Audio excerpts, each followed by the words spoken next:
Goeiedag, ek groet jou in die kosbare naam van Jesus Christus. Het jy al ooit deur 'n seisoen in jou lewe gegaan, waar alles net verkeerd loop? Was jy al daar gewees? Wat doen jy? Dit voel asof jy net nie kan wen nie, en dit lyk asof daar net nie 'n uitkoms is nie. En die gebede wat jy bid, voel asof dit nêrens heen gaan nie, en niks bereik nie. Jy hoor die Here se stem vir alles en almal, behalwe vir jouself. Wat doen 'n mens wanneer jy jouself op so 'n plek bevind in jou lewe? Wat doen jy wanneer jy nie weet wat om te doen nie? 1 Petrus 5 vers 7 sê, werp al julle bekommernisse op hom, want hy sorg vir julle. Sluk jou trots en roep uit na God. Wat jy ook al vir God gee, gaan hy na omsien.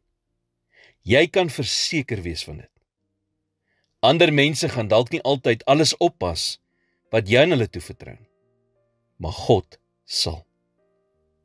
Wat jy ook al vir God gee, sal hy na omsien. Wat moet jy vandag aan God toevertrou? Ek sal jou sê wat jy aan hom moet toevertrou. Alles wat jy oor bekommerd is. Dit wat jy vandag oor bekommerd is, moet jy aan hom toevertrou. Die moeilikste tyd om egter God te vertrou, is gewoonlik wanneer dit die slegste gaan.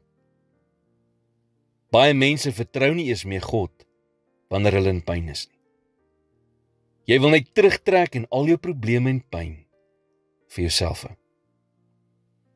Een ding moet jy egter vandag onthou. God het jou nie vergeet nie. Hy het jou naam in sy handpalm gegraveer. Hy sal jou nooit begewe of verlaat nie. Hy loop saam met jou deur elke donker vallei.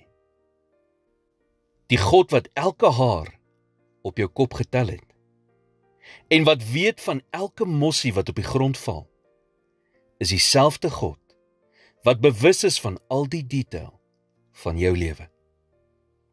En hy sal jou pyn en lyding gebruik en omdraai in maniere wat jy nie sal glo nie.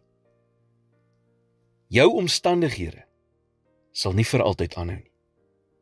So maak vandag die keuse om God te bly vertrou. Hy weet immers wat hy doen. Here, ek weet nie altyd waarheen U my vat nie, maar ek vertrou U, omdat ek glo dat U plan vir my die beste is. Dankie dat U my nooit sal vergeet of sal verlaat nie. In Jesus naam bid ek dit.